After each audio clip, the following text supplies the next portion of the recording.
कल्याण जो चाहता है वह तपस्या करता है। गुरुदेव ने कहा साधनात्मक तब्बल की। गुरुदेव ने जब प्रथम शंखनाद किया था दिल्ली में, वहां पर जितने विश्व के धर्माचार्य हैं लिखित रूप से गुरुदेव ने, मैं उस टीम में था 2011 में, वहां पर नार्को टेस्ट की मशीन बुलवाई गई थी दिल्ली में और समस्त धर्माचार्यों का आह्वान गुरुदेव ने किया था कि अगर मेरी सातों चक्र जागृत है या नहीं, मेरी कुंडली चेतना जागृत है या नहीं, मैं सूक्ष्म शरीर में जा सकता हूं या नहीं, मैंने अपने इष्ट के दर्शन प्राप्त किए हैं या नहीं। गुरुदेव ने कहा उसका आकलन होना चाहिए, क्योंकि धर्म के नाम पर लोगों को ठगा और लूटा जाता है। आपने कई प्रकरण ऐसे देखे होंगे जब धर्म पर लोग बढ़ जाते हैं, फिर अनीति अन्याय अधर्म का मार्ग अपना लेते हैं, तो गुरुदेव ने कहा आप ग्रस्त होते हुए भी वह कार्य कर सकते हैं। तो मैं समस्त लोगों से निवेदन करना चाहता हूं, अभी उन्होंने सोशल मीडिया पे कहा था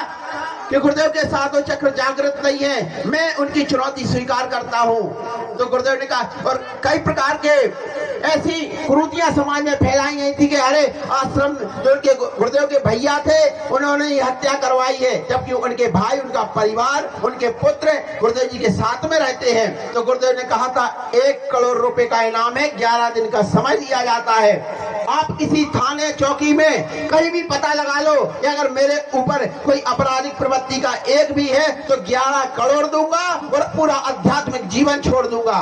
और अभी भी गुरुदेव ने कहा है कि मैं आपकी चुनौती, आपने कही है तो गुरुदेव को 25 और 26 फरवरी को प्रयागराज इलाहाबाद में वह शिविर, शक्ति चेतना जन जागरण शिविर होने जा रहा है। गुरुदेव ने कहा है आपको 5 करोड़ दूंगा और 2 महीने का समय है, और आपकी जितनी भी साधनात्मक क्षमताएं हैं मैं आपकी चुनौती स्वीकार करता हूं। हमारे चारों शंकराचार्य वहां उपस्थित हो, और जिस तंत्र मंत्र के नाम पर लूटने वाले जितने तांत्रिक हो, मांत्रिक हो और जितने धर्माचार्य हो, एक आयोजन पूरी मीडिया का आह्वान किया जाए, वैज्ञानिक बुलाए जाए और एक परीक्षण करवाया जाए समाज के बीच, उसका टेलीकास्ट कराया जाए कि किसके पास साधनात्मक शक्ति है या नहीं। गुरुदेव का मेरे सातों चक्र जागृत है, मैं मां शब्द को मां शब्द के नाम को लेकर बैठूंगा।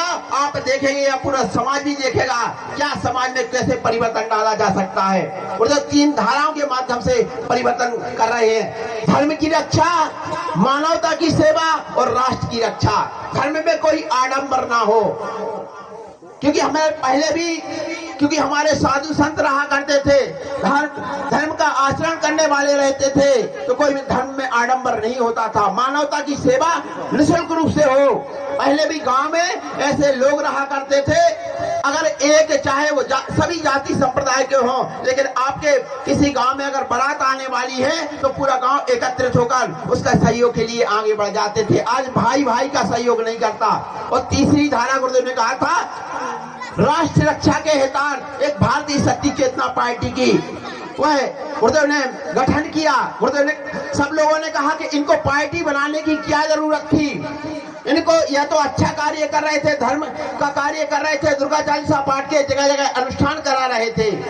अरे पार्टी इसलिए जरूरत पड़ गई, क्या आपका राजा चाहते हैं? अगर राजा को गुरुदेव ने कहा भी था कि अगर कोई भी पार्टी है मेरी 11 विचारधारा को मानने के लिए तैयार हो जाए तो मेरा कोई प्रत्याशी, मेरा शिष्य कभी चुनाव मैदान में नहीं उठेगा और इस प्रदेश को नशा मुक्त कर दे, मैं उस पार्टी का सपोर्ट करने के लिए तैयार हूँ। लेकिन किसी पार्टी ने आगे नहीं आए। तब गुरुदेव ने कहा कि यह कितना भ्रष्टाचार बन रहा है, गौ की हत्या हो रही है और महिलाओं के साथ कितने अत्याचार हो रहे हैं। तो गुरुदेव ने कहा तीसरी धारा की भी जरूरत है। भारतीय शक्ति चेतना पार्टी, गुरुदेव को कोई चुनाव नहीं लड़ना, गुरुदेव को तो 100 महाशक्ति यज्ञ संपन्न करने हैं। एक यज्ञ में 11 दिन लगते हैं, 1100 दिन अग्नि के समक्ष बैठकर गुरुदेव को यज्ञ करना है। पूरा तपस्यात्मक जीवन है गुरुदेव का। 18 घंटे साधना में रत रहते हैं गुरुदेव जी। आप वहां पर कोई दान पात्र रखा हुआ नहीं है। आश्रम में आप लाखों माँ भक्त जाते हैं, निःशुल्क रहने की व्यवस्था, निःशुल्क भोजन की व्यवस्था, निःशुल्क वहां पर गुरुदेव जी से मिलने की व्यवस्था होती है। वहां 1 भी रुपये आपको नहीं लगते। और मैं समाज का आह्वान भी करता हूँ कि आओ आप भी एक ऐसे शहडोल जिले के व्यवहारी तहसील में वह पंचज्योति तीर्थ सिद्धाश्रम धाम है। मैं समस्त बुद्धिजीवी सभी भाई बहनों का आह्वान करता हूं कि एक बार ऐसे गुरुदेव, आपकी कोई समस्या है, चाहे धर्म अध्यात्म से लगा के कोई भी आपका समस्या हो, गुरुदेव के चरणों में वो आप रखें कि मुझे गुरुदेव जी इसका हमें उत्तर चाहिए, या मैं इसका जो हमारा क्वेश्चन है या हमें इसका संतुष्ट नहीं है, तो वहाँ आपको गुरुदेव जी उसका भी उत्तर देंगे और आपको समस्या का निराकरण करेंगे। वहाँ कोई तंत्र मंत्र झाड़ फूंक नहीं की जाती, क्योंकि अब तंत्र मंत्र के नाम पर लोगों को ठगा और लूटा जाता है, तो समाज को गुमराह किया जाता है। अगर जिसको कैंसर है आप बोले कि इसको भूत है,